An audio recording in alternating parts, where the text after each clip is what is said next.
Halo Tribun, salam jumpa di Tribun Ambon hari ini edisi 22 November 2021. Bersama saya Ajeng Hatalia akan kami hadirkan berita terbaru dari Kota Ambon dan Provinsi Maluku pada umumnya.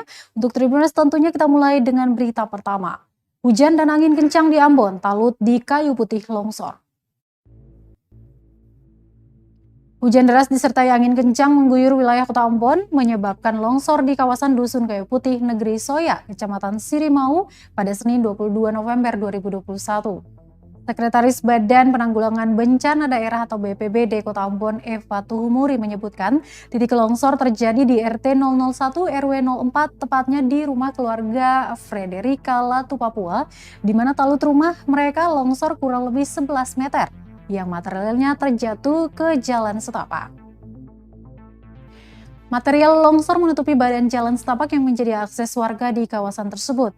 Dia melanjutkan, usai kejadian tersebut, BPBD bersama Tagana langsung turun ke tempat kejadian untuk membantu membersihkan dampak longsoran. Selain longsor, BPBD juga menerima laporan terjadi genangan air yang cukup tinggi di ruas Jalan Epati dan Jalan Piare Tandean, kawasan Galala Hative Kecil yang mengganggu arus kendaraan dan pejalan kaki. Sebelumnya, BMKG Maluku telah mengeluarkan peringatan dini cuaca Maluku pada 22 November 2021, di mana disebutkan terjadi potensi hujan dengan intensitas sedang hingga lebat, disertai kilat atau petir dan angin kencang sesaat pada pukul 09.30 waktu Indonesia Timur di wilayah Kecamatan Teluk Ambon, Baguala, Sirimau, Lei Timur Selatan, dan sekitarnya. Kondisi tersebut diperkirakan berlangsung hingga pukul 12.00 waktu Indonesia Timur.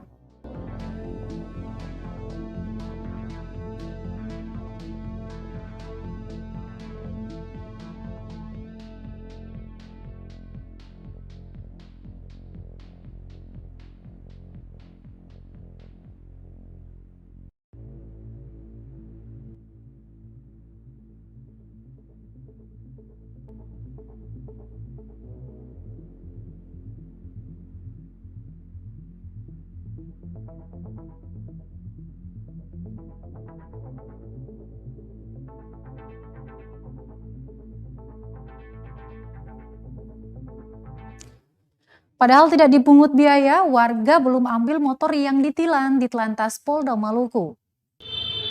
Pejabat sementara Kasubdit Gakum, Direktorat Lalu Lintas Polda Maluku, Kompol Marianos Jati mengungkapkan, hingga saat ini belum ada satupun warga Kota Ambon yang datang mengambil kendaraannya.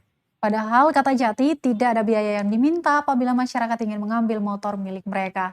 Bagi masyarakat yang ingin mengambil motor tersebut bisa langsung datang ke kantor di Telantas Polda Maluku dengan membawa bukti dari surat kendaraan.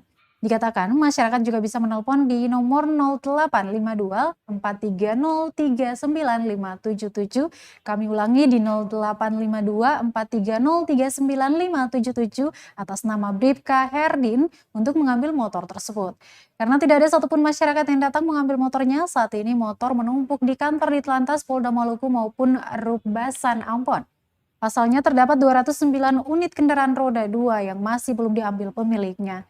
Semua kendaraan tersebut hasil dari penilangan yang dilakukan oleh Ditlantas dari tahun 2019 hingga 2021.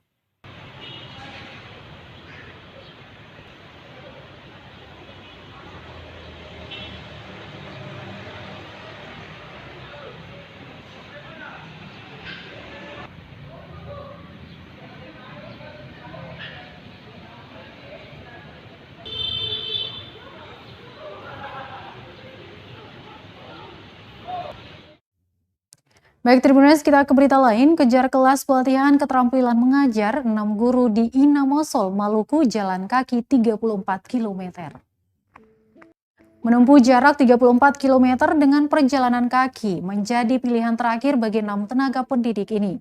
Bukan untuk mengejar rupiah ataupun manfaat ekonomi lainnya, para pendidik tingkat anak usia dini ini nekat hanya untuk mendapatkan pelatihan keterampilan mengajar yang ramah bagi anak. Hampir 7 jam dituntaskan menyusuri jalanan tanpa aspal dari Kecamatan Inamosol menuju lokasi pelatihan di Dusun Losari, kilometer 9, Kecamatan Kairatu, Kabupaten Seram bagian barat. Menjajaki bukit, hutan hingga melintasi derasnya sungai menjadi medan yang terpaksa dihadapi. Kenam orang nekat itu yakni Leni Kapitan, Amelia Batwael, Apia Somae, Bace Tibali, Rita Ruspana Toweli, dan Buce Somae, pengawal perempuan-perempuan tangguh itu. Agustina Matital mengaku tidak ada pilihan lain lantaran dia tidak punya kendaraan dan juga cukup duit untuk membayar jasa ojek. Untuk sekali perjalanan dari desa Rambatu dan Rumberu, kecamatan Inamosol menuju tempat pelatihan, harga yang harus dibayarkan mencapai Rp100.000. Angka itu cukup wajar mengingat akses jalan jauh dari memadai. Belum ada aspal sepanjang hampir 30 km. Belum lagi tanjakan dan turunan serta kondisi jalan tanah yang dipenuhi kerikil. Namun ia menuturkan jika memiliki uang cukup pun jarang ada ojek yang melewati kawasan tersebut. Kendala itu serupa dengan para guru lainnya. Ada yang punya kendaraan roda 2 namun tidak dapat dipakai untuk perjalanan jauh dengan medan berat. Selanjutnya saat perjalanan mereka juga tidak membawa bekal, hanya mengandalkan air dari mata air alami untuk melepas dahaga hingga mengisi perut yang mulai keroncongan. Meski begitu, Tribuners Matital bersama teman pendidik lainnya sangat bersyukur bisa sampai di tempat pelatihan tersebut. Baginya, bekal pengetahuan dan pengalaman yang akan diberikan pada fasilitator menjadi bayaran yang jauh lebih berharga.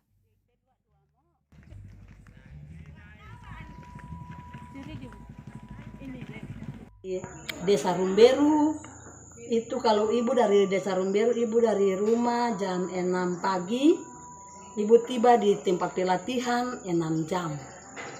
Kalau ibu punya perjalanan ada dapat transportasi seperti mobil atau motor, itu kira-kira 4 jam saja yang ibu tiba di sini. Tapi kalau yang ada yang kemarin itu ibu sampai ibu berjalan kaki, sampai di kali ibu tunggu mobil segala mobil, sampai ibu minum air mentah untuk kenyang. Terus ibu jalan-jalan ibu tiba sampai di sini jam 8 malam. Terus ibu makan malam, langsung ibu tidur. Capek sekali. Ya, kami dalam mengikuti pelatihan ini, kami berjalan kaki dari Rambatu ke Kilo 9 Desa Rumberu karena tidak ada kendaraan yang memakan waktu sekitar 6 jam. Kami berangkat dari jam 10 pagi dan tiba sekitar jam 5 sore.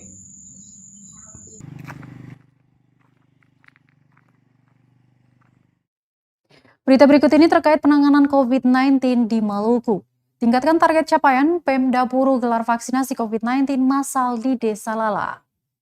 Tingkatkan target capaian vaksinasi COVID-19 digelar di Desa Lala, Kecamatan Namlea, Kabupaten Buru pada Senin 22 November 2021. Vaksinasi COVID-19 massal ini digelar pemerintah daerah Kabupaten Buru melalui Polsek dan Puskesmas Namlea lantaran capaian target yang diketahui masih rendah di daerah tersebut. Pejabat Kepala Desa Lala Husein Pati Nasarane mengatakan kegiatan vaksinasi massal COVID-19 tersebut diperuntukkan bagi penerima vaksin COVID-19 dosis pertama dan kedua. Pelaksanaan kegiatan menargetkan sebanyak 200 penerima vaksin. Dia berharap program pemerintah untuk membentuk kekebalan imunitas bisa terrealisasikan sesuai dengan target. Dirinya memperkirakan sekitar 50% warga Desa Lala sudah menerima vaksin COVID-19 itu. Ketua Tim Vaksinasi Fasilitas Pelayanan Puskesmas Namlea Awi Kaplale mengatakan ada 2 jenis vaksin yang digunakan dalam pelaksanaan vaksinasi massal yakni Pfizer dan Moderna. Dia menjelaskan vaksin jenis Pfizer digunakan untuk penerima dosis pertama, sementara jenis Moderna untuk penerima dosis kedua.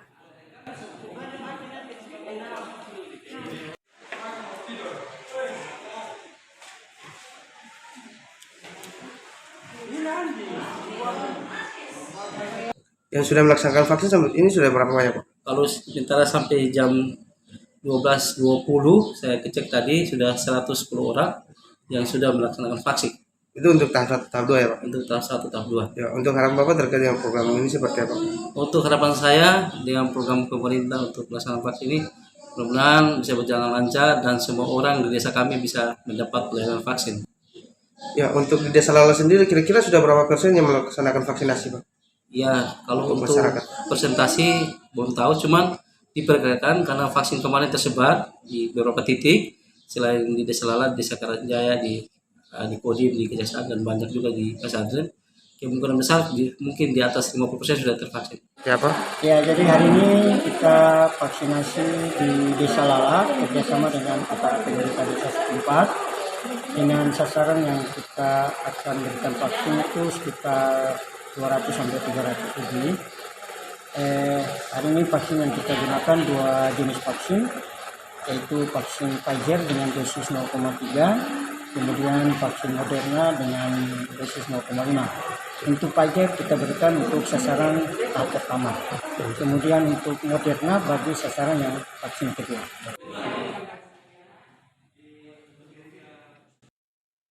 Masih dari Kabupaten Buru, Tribuners, sampah berserakan dan TPS di depan SMP 9 Buru akhirnya dibersihkan DLHP. Dinas Lingkungan Hidup dan Persampahan atau DLHP Kabupaten Buru akhirnya membersihkan sampah berserakan serta mengangkat tempat pembuangan sementara TPS di depan SMP 9 Buru Nomlea. Pembersihan itu menyusul permintaan pihak sekolah yang merasa tidak nyaman dengan adanya TPS tepat di depan SMP 9 Buru itu. Diketahui tempat pembuangan itu digunakan warga untuk membuang berbagai jenis sampah yang menyebabkan bau tak sedap menyerbak ke lingkungan sekolah. Kepala SMP 9 Buru Lapou berterima kasih pada Dinas Lingkungan Hidup yang sigap akan keluhan pihak sekolah itu. Dia menuturkan awalnya tempat sampah itu diperuntukkan bagi SMP 9, namun belakangan digunakan oleh masyarakat umum. Dengan dipindahkannya TPS itu, program DLHP ke depannya bisa lebih baik lagi. Sementara itu, Tribuners, Kepala DLHP Kabupaten Buru Aji Hentihu saat dikonfirmasi mengatakan belum ditemukan lokasi yang pas untuk pemindahan TPS itu. Pantauan tribunambon.com di lokasi pukul 10.15 waktu Indonesia Timur, banyak pedagang asongan yang berjualan di depan sekolah setelah TPS dibersihkan. Kemudian sejumlah siswa sangat senang dan menikmati suasana ketika bermain di dekat lokasi tersebut karena terlihat bersih. Seperti yang diberitakan, sampah berserakan depan SMP 9 akibat TPS yang ditempatkan di lokasi tersebut. Bau sampah mengganggu aktivitas siswa dan warga yang berlalu lalang di kawasan tersebut. Bahwa dengan pemindahan lokasi pembuangan sampah yang ada pada depan SMP Negeri 9 Buru, pertama kami sampaikan terima kasih karena dengan adanya sebenarnya peruntukan sampah itu adalah peruntukan untuk sampah sekolah. Tetapi karena ketidaknyamanan bagi pihak kami, karena sampah itu juga diperuntukkan kepada atau ada masyarakat yang membuang sampah, di mana sampah keluarga itu sebagian besar adalah sampah-sampah yang seyogianya tidak bisa ditempatkan di situ. Untuk itu kami sampaikan terima kasih, mudah-mudahan langkah tepat yang dilakukan oleh pihak lingkungan hidup, Dinas Lingkungan Hidup, yang merupakan langkah yang harus disambut baik oleh warga SMP Negeri 9 Buru, terutama untuk penanganan sampah.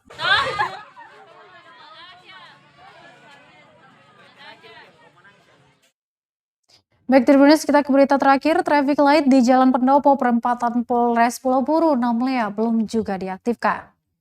Lampu lalu lintas atau traffic light di Jalan Pendopo perempatan Polres Pulau Buru Nomlea